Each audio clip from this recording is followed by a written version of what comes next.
নমস্কার বন্ধুরা, তোমরা কেমন আছো? আশা করি সকলে ভালো আছো। আমিও বেশ ভালো আছি।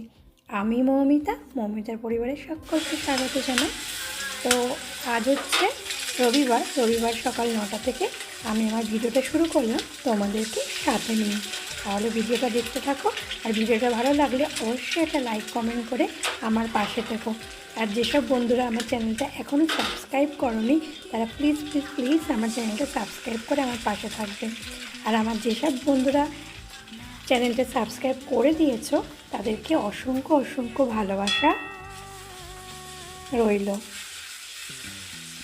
তো সকালবেলা দেখো, আমি কিন্তু আজকে চাউমিন বানাচ্ছি, এগ চাউমিন। একটু আলু গাজর ছিল ঘরে, গাজর অল্পই ছিল, তো সেটা দিয়েই বানিয়ে নিচ্ছি। আর দেখো, চাউমিনটা আজকে বানিয়েছি কিন্তু অসাধারণ, পুরো একদম রেস্টুরেন্টের মতন, কারণ যেমন ঝরঝরা হয়েছে আর খেতে কিন্তু অসাধারণ হয়েছিল, জানো তো। তো আমি এর মধ্যে না চাউমিন করার সময় ঘরে সব সয়া সসটা এনে রেখেছি, সেটাও দিই। আর আদা কুচিয়ে ফোড়ন দিই। আদা কুচিয়ে তোমরা যদি চাউমিনে ফোড়ন দাও না, আদাটা কুচিয়ে তেলের মধ্যে, তো দেখবে খুব সুন্দর খেতে লাগে, জানো তো টেস্টটা। তো চাউমিনটা একটু মিষ্টি মিষ্টিও হবে, তো তার জন্য চিনিটাও দিয়ে নিই, ভালো করে ম্যারিনেট করে নেব। তো চাউমিন করা হয়ে গেছে, আমি মেয়েদেরকে চাউমিনটা দিয়ে দিচ্ছি, আর উপর দিয়ে কিছুটা সস দিয়ে দিলাম। তো তারপরে চলে এসেছি সবজি কাটতে। তাহলে চলো সবজিটা কেটে নিই।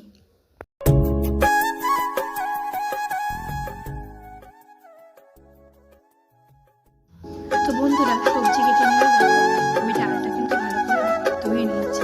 আর এদিকে ঢেঁড়সটা লম্বা লম্বা করে কেটে নিয়েছি, ভাজবো। এদিকে পটলটাও কিন্তু কেটে নিয়েছি, আর আলুটা খিচুড়ির মধ্যে দেব। তো পেঁয়াজ রসুন আর লঙ্কাটাও নিয়ে নিয়েছি কেটে।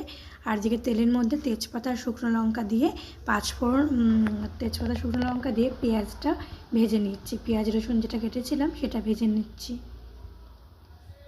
আর একটু জিরে ফোড়নও দিয়ে নেব, কারণ তরকারিতে কিন্তু আমার জিরে ফোড়নটা বেশ লাগে, জানো তো। আর খিচুড়িতে জিরে ফোড়ন দিলে কিন্তু টেস্টটা একটু অন্য রকমের হয়, খেতে কিন্তু ভালো লাগে। তো একদিকে খিচুড়িটাও হচ্ছে, আর একদিকে আমার ভাজাও কমপ্লিট হয়ে গেছে, পটল ঢেঁড়সটা। আর ওদিকে ধনেপাতা কুচি করে রেখেছিলাম, সেটা জলে ভিজিয়ে দিয়েছি, কারণ হচ্ছে ধনেপাতাটা শুকনো হয়ে গিয়েছিল। পেঁয়াজ রসুনটা আমার ভাজা কমপ্লিট, আমি খিচুড়ির মধ্যে দিয়ে দিচ্ছি। তো কিছুক্ষণ নাড়াচাড়া করে খিচুড়িটা কিন্তু একটু হতে দেব। আর আমাদের জানো তো খিচুড়ি না আমাদের আঠা আঠা ভালো লাগে না, এই পাতলা পাতলা খিচুড়ি হয়। তো আমার রান্নার কাজ কমপ্লিট হয়ে গেছে, আমি মেয়েদের বইয়ের তাকটা একটু গুছিয়ে নেব। চলো তাহলে বইয়ের তাকটা গুছিয়ে নিই।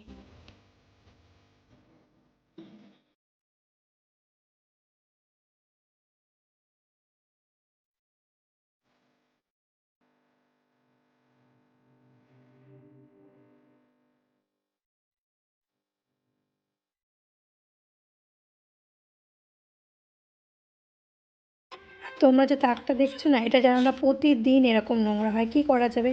ওরা ছোট, ওরা তো আর করবে না, ওরা এরকম অগোছালো করে রাখবে। তো যাই হোক, তাকটা দেখা গুছানো কেমন হয়েছে তোমরা কিন্তু কমেন্ট করে জানিও, হ্যাঁ। সন্ধ্যাবেলা থেকে আমি আমার ভিডিওটা শুরু করলাম তোমাদেরকে হাতে নিয়ে। তাহলে দেখো, বেরিয়েছি কিন্তু একটু মার্কেটে। তো তোমাদের কৃষ্ণনগর শহরটা একটু দেখানোর চেষ্টা করছি। বাইরে কিন্তু ক্যামেরা একদমই অন করতে পারি না, সবাই একটু তাকায়, তো আমার একটু কেমন লাগে। প্রথম যেহেতু ভিডিও করছি, বুঝতেই পারছো। তো দেখো, মেয়ের বই কিনতে চলে এসেছি, এটাই কিন্তু আসল কারণ। আর আমার ভিডিওটা তোমাদের যদি ভালো লেগে থাকে অবশ্যই লাইক কমেন্ট করে আমার পাশে থেকো। সবাই ভালো থেকো, সুস্থ থেকো। Thank you.